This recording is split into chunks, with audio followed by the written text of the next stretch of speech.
Hi everyone, Ed Mallet again here. I'm the MD and founder of Employsure. I presume if you're tuning in today, you might well have seen yesterday's video. We didn't have any plan to speak again today, but such was the popularity of yesterday. It felt like we were achieving our mission really to help small businesses through this. I think about 5,000 small businesses had a look at yesterday's video, so I thought I'd expand on a couple of things in a video today. A couple of apologies. First of all, sorry that I'm not very smart today in business attire. We run a casual Friday here in the office and we're doing our best to keep things as normal as possible. So I'm just chiming into that.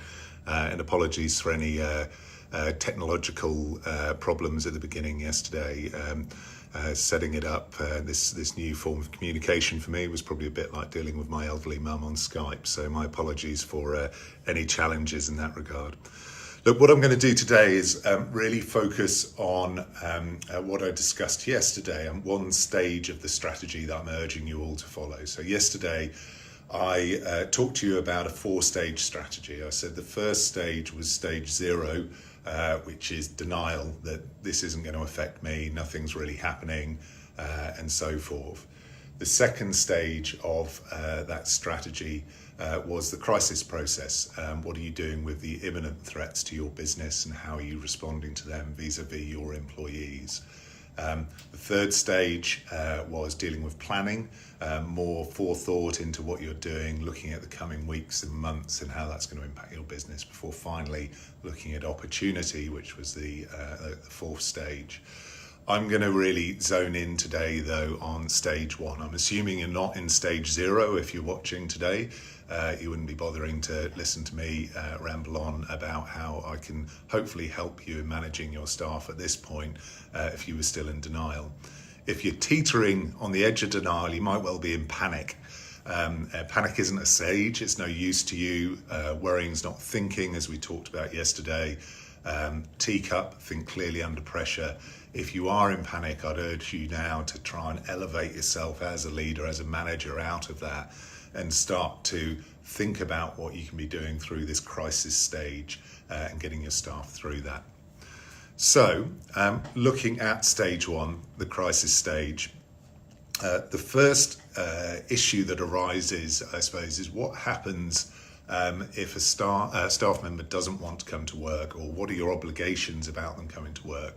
And this is where there's a lot of doubt, a lot of rumour, a lot of misinformation that's causing all sorts of chaos amongst the small business community. So you might be seeing, for example, and you might be doing this as a small business owner, I've seen my local cafe, for example, stopping people using keep cups. And I'm trying to understand why that is. It may well be sensible to do, but no one's dictated that that needs to happen. That's not a government directive. That's small businesses trying to ultimately become experts in a medical condition that we're not experts in. So amongst ideas like that, start to think about whether you're starting to go too far in trying to create protections, systems, processes in your business that really you're not medically qualified to make assessments on. Listen to the government advice. They're the experts. Let's trust them through this. And try not to go too far in what you're doing, or further than what the government is asking to do. So I'll come back to why that's relevant in a moment. But there's a real risk, I think, that you can overreact as a small business at this stage and cause yourself damage, end up closing your business, slowing down your revenue streams without need at this stage. So I'd urge you all to try and keep going within the boundaries of government advice, but keep going as far as you can. Don't get too stuck in your own ideas as what you might do, and what you think might be the right thing to do. Follow the government advice vis-a-vis the medical practices, particularly. We're not experts in that; they are. So within that context, you might say, okay, Ed, but you said yesterday that you'd asked your staff to work from home. That's not what the government's advising, and that's right. The government haven't said that everyone has to work from home. In fact, they couldn't. A lot of businesses, a lot of our clients can't work from home. If you're a cafe, you can't work from home. If you're a childcare centre, you can't work from home, and so forth. Manufacturing, all sorts of businesses don't have the luxury of working from home. So how do you deal with that sort of challenge, first of all? So you might look critically at your business and see if some people can work from home. And like us, you might decide to send them home for two reasons.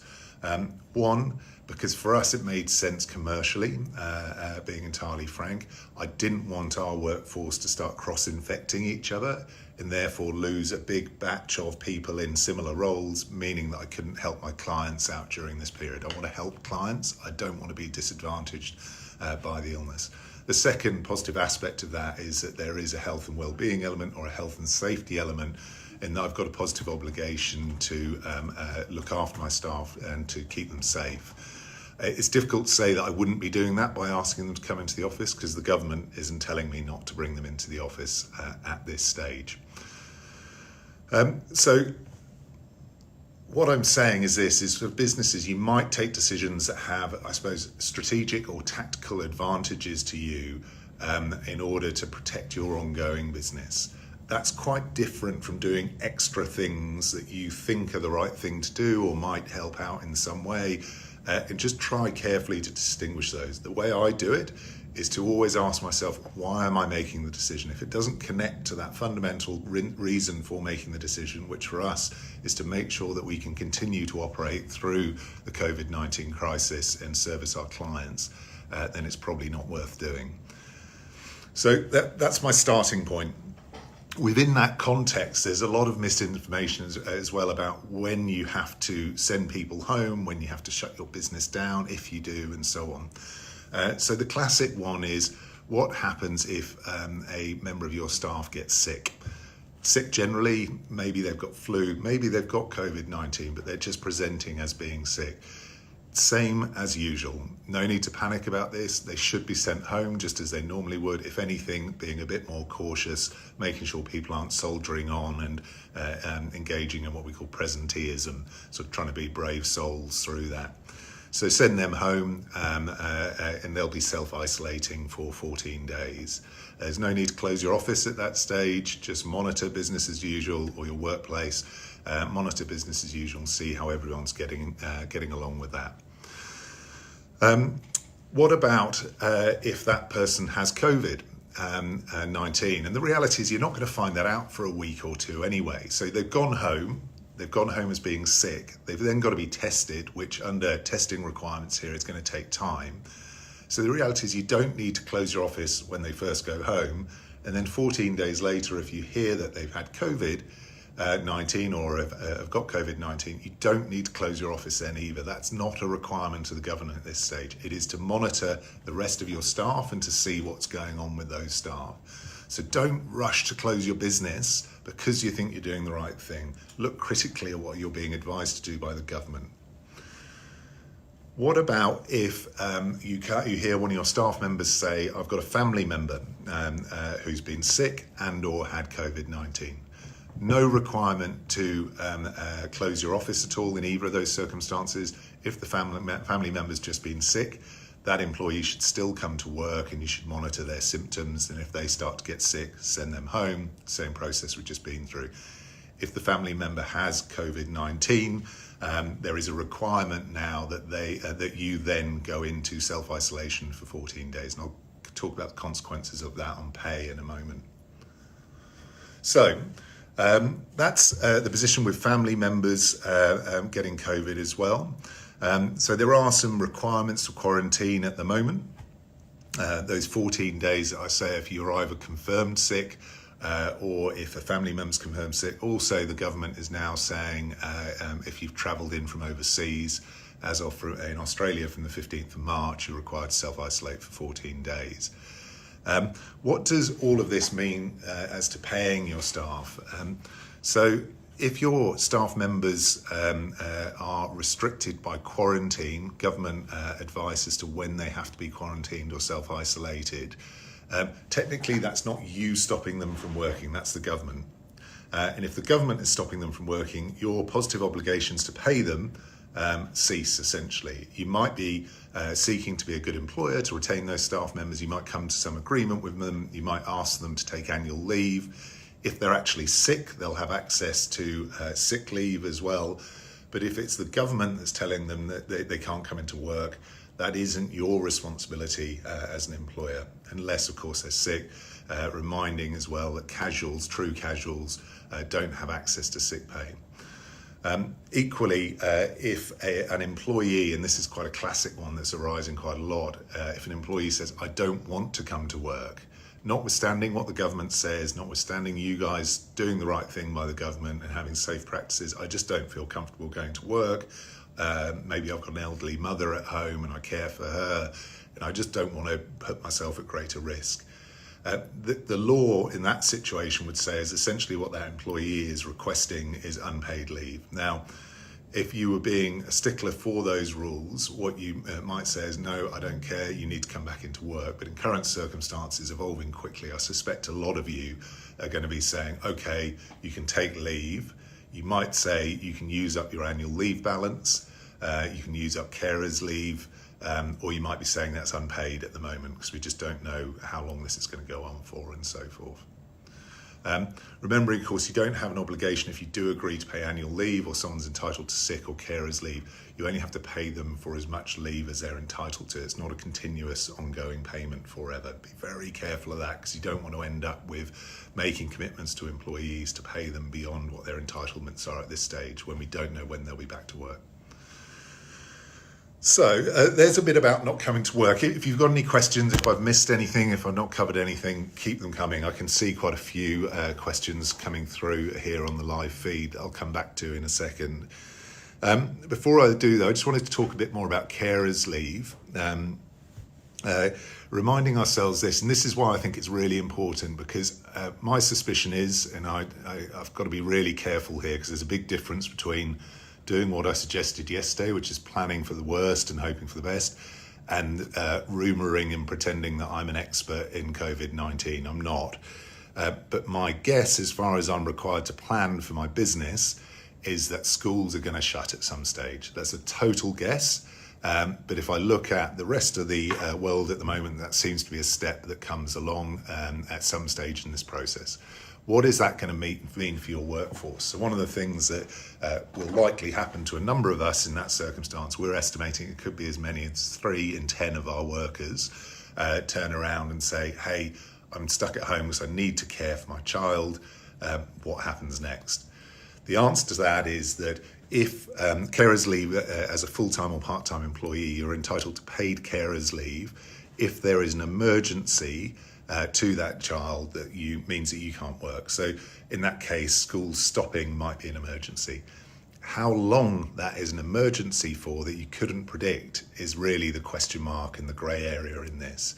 So I'd be very careful to not just say, well, as long as the schools are shut, it's an emergency. That doesn't sound like that to me, because it's entirely predictable if the school's shut that on day 2, 3, 4, 5, and so on of that closure, that it was predictable, and there is a positive burden on the employee to start looking for alternative care for their child.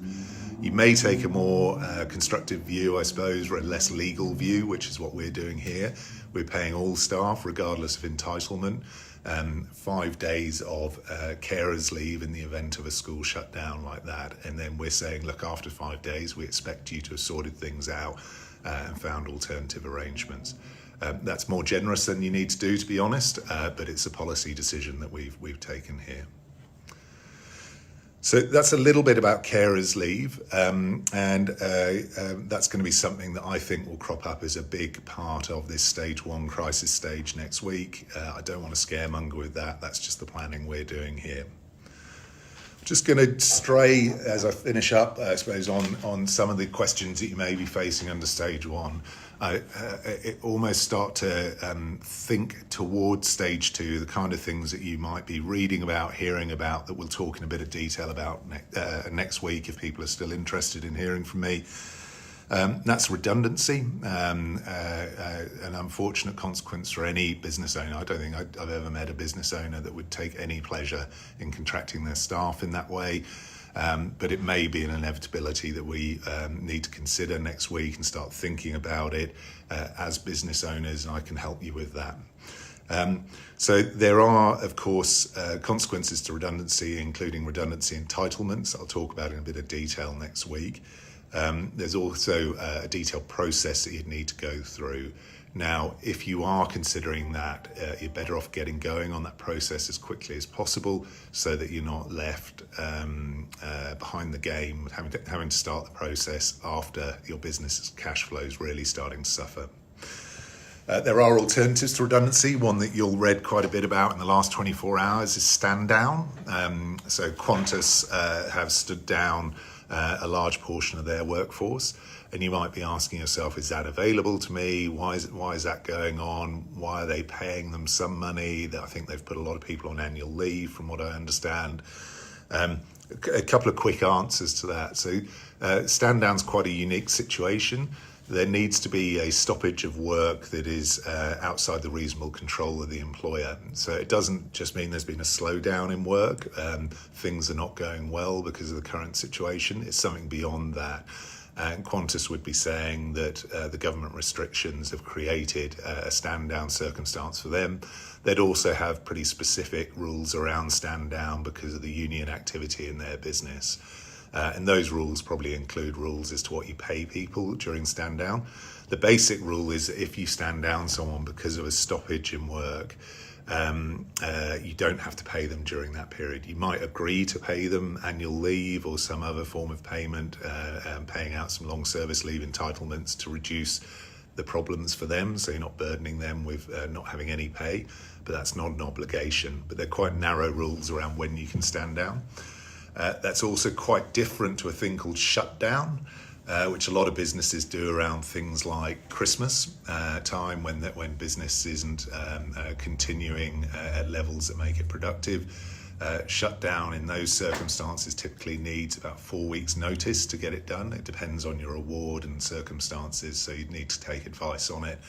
But shutdown might not be an option here because of the need for notice, and in any event you end up paying your employees during that period through their annual leave provisions and so on. So you're not saving money, but what you might be doing is taking down annual leave balances a bit and shuttering your doors for a while until you can get back up and going. Just on that, I think a term that you're going to hear more and more over the coming weeks is a thing called mothballing. It's certainly a phrase I've heard over the last couple of days, more than I've heard before, which is people looking at ways of really taking their business down to the bare bones, pending the recovery, pending some more clarity from the government. And I'll talk about mothballing on Monday when we start to look at stage 2. Which is the planning stage. So guys, that's it from me in terms of information, if you like, as to what we're doing, what's going on at the crisis stage here and how we're managing that, and the kind of questions that we might need to answer. They're also the things that our advisors are being asked by lots of people.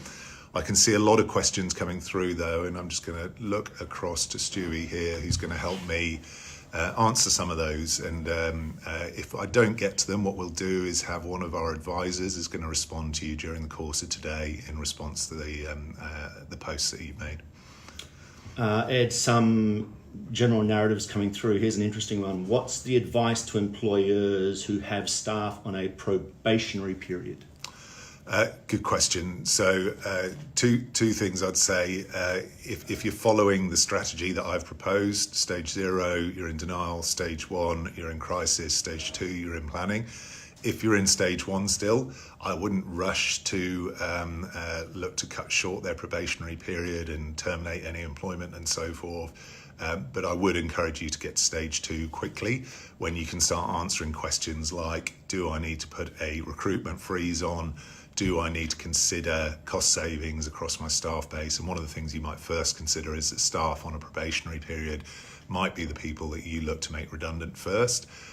They won't have access to redundancy pay in the same way, for example, and it may be cheaper for the business to look at exiting those staff first. Next one, Ed, a really good one. What are my health and safety obligations to employees who are currently working from home? Great question. I'm going to answer that and then just expand on it a little bit. So health and safety, in principle, you should have done a risk assessment for every employee that has gone home. There are light touch versions of risk assessments that you can do. We'd encourage you to do. You'd need to get advice on how to do that. But essentially what you'd need to do is go through some basic questions with them about their safety at home. But you do have an obligation to them under health and safety laws, even though they're working at home. And it's a very good question, because problems could arise that when you've got as many people working from home as there are at the moment that are unforeseen. The second point I was just going to say is that whilst you're in the crisis zone, that you really do need to remember that your positive obligation is to keep your employees safe. And you need to be very careful, I suppose, of not, certainly not as a baseline, following the government recommendations. If you don't do that, if someone had COVID at work and you kept them at work, it could cause you real problems going forward. Can businesses force employees to negotiate contracts if working from home works out to be more cost effective going forward? Force is a word that sort of irks me a little bit with a legal background, but it's I'd say this. I think that you can have adult conversations with your employees, and those adult conversations look like explaining that you've had a positive response to working from home, for example. You want to consider this as a more permanent arrangement. Will your employees consider it? I would urge a bit of caution. We've had a really good positive response and buzz from working at home, but I'm also seeing a bit already amongst our staff of saying, look, this is quite lonely actually, this is quite different, and it's one thing to say this is good at the end of week one, but let's see how the employees are reacting to working from home in the weeks ahead. Yeah. If an employee returned to Australia prior to the 15th of March, what obligations do we have in terms of them self-isolating? Do we have to pay them normal pay? So if it's before the 15th of March and there's not a positive obligation on them to self-isolate, so the question then becomes, are they telling you that they're self-isolating, notwithstanding government advice? If they're saying the government isn't telling me to do it, but I'm going to do it anyway, or I haven't been to one of the risk countries at that point, meant that you'd self-isolate anyway, then the answer to that is it's a bit like the employee that doesn't want to come to work. You'd be saying you're required to come to work, but if you're uncomfortable with it for some reason, then we can talk about unpaid leave, but you've no obligation to pay there. It's only if the government is stopping them from coming to, if the government stops them from coming to work, still no obligation to pay. It's if you, as an employer, said, I don't want you in our workplace because you've been overseas. So if you're stopping them, as a rule of thumb, you should pay. If it's the government or them, you don't have to. Another question. Is small business under 15 people always exempt from redundancy requirements for employees? It's a good question. It's quite a, to be honest, it's quite a technical one that I can answer here, but with some reasonably general statements. And the answer is exempt is a broad question. There's still, even as a small business, obligations on you to treat your staff fairly. And any redundancy process that you went through would have to be a fair process. You'd be exposed to unfair dismissal if you just rushed in and made people redundant, for example. So no is the short answer. It's a fallacy that small business is exempt from going through fair processes and so forth in respect to redundancy. Yeah. This is an interesting one too. I have an employee whose partner is ill and has been put into isolation. How do we get them cleared for work, and how long can we get them to stay off work for duty of care to other employees? A really good question. I think it's Karen asked that by the looks of it. Thanks, Karen. The answer to that is this: that the government advice at the moment is if your partner is ill or anyone close to you is ill, then there's no reason that that person shouldn't be at work. If they have been confirmed as having COVID-19, then they are required, and having had close contact, they're required to self-isolate, quarantine for 14 days. So if it's just that their partner is ill, then they should be coming to work. If they say to you, I'm not comfortable coming to work, or then you wouldn't have to pay them. You might agree absence with them. If you said to them, I'm not comfortable with you coming to work, that's your choice, but you'll have to pay them for telling them not to attend work. Maybe they can work from home during that period. Consider things like that, depending on what it is they do for a living. We might have actually somewhat covered this, but again, it's a question coming through. Can an employee request to work from home?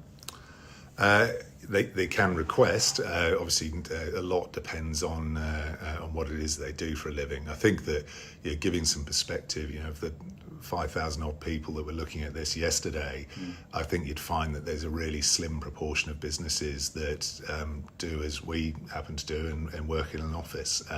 Most jobs you're going to struggle to do from home, but let's presume for a moment this job you can. If they say, I'd like to work from home, please, it's at your discretion, because that's not their ordinary place of work, assuming it's not, to say yes or no. There may be technological constraints from them doing it, for example. But we're living in an evolving situation, and it seems like most employers are taking a fairly positive position in that regard. Mm-hmm. At what point does COVID-19 become a work cover claim? I really like this question because it's such a complex and difficult one. I think it's a world that of claims that could start arising soon, and the situation is this. Imagine someone comes into your work and you haven't put in place some sort of safe system of work in order to protect them, and they get sick at your work by contracting COVID-19 from someone else at your work. There's a real risk that becomes a work cover claim. You then get into a wrangle as to whether it's even covered under workers' compensation policies, and if it's not, does the employer have liability? So my best guess would be that there will be claims coming out of this over the coming weeks, months and years as to whose responsibility it was for someone getting sick at work, and where the responsibility for paying any liability for that comes. So I think we're going to maybe just do one more question, and then we'll wrap up. And again, if there's any more questions, keep them coming. We've got one of our advice team answering your questions as the day goes on. And again, if this has been useful to people, shout out, and we'll do it again on Monday. I'll try and keep the topics new and progressive as well as we all move through this crisis together. I say this, I suppose, just as an act of honesty. I'm a business owner going through this crisis at the moment. You guys are business owners going through it as well. I hope that it's something we can help with. I think that I hope what you'll find is quite practical advice from what we're doing and what we suggest you do, rather than necessarily the sort of black and white of what the regulations might say, but actually looking at how to practically interpret those in a fast-moving situation. That's my objective, to help you out as honestly and fairly as I can. Last question, and then we'll wrap up. I'm reading this directly from the questions, Ed. What would your advice be for an employer that has semi-retirees still working on a part-time basis? They can't work from home as it's a specialised role. Should I ask them to stand down given health warnings and their age, or should I leave it to them to decide? Yeah, it's a really good question. And this is one of those ones where I think you can confuse what other governments are doing with what advice is here. So at the moment, there's no strict requirement for people over a certain age to self-isolate. And assuming a semi-retiree is over a certain age here, if they were telling you that they were uncomfortable coming to work, then you might take quite a, I suppose, constructive response to that and look at how you could work with them. But that would be their choice not to work. Strictly speaking, you therefore wouldn't have to pay them. But if you turned around and said, I don't want to take the responsibility of you being here at work, notwithstanding that the government hasn't told me that you can't, and you sent them home and they couldn't work from home, then you'd be responsible for paying them. Okay. Before we wrap up, can we actually drive people again, if they have questions, to go to our resource hub, which is employsure.com.au/coronavirus? Yep, just in case you didn't hear that, employsure.com.au/coronavirus. There's lots of resources there. We'll post this video there later today. There's yesterday's videos there as well. lots of other things that we'll be putting up there over the coming days as we work through this together. There's some questions coming through. Okay. When will we be doing the next session? Looking at doing at the same time on Monday, and the anticipated focus of that session will be on the planning piece. So starting to look more at the requirement to measure what cost savings you need to make in your business and how you might achieve that over short, medium and long term. Thanks guys. See you Monday, I hope.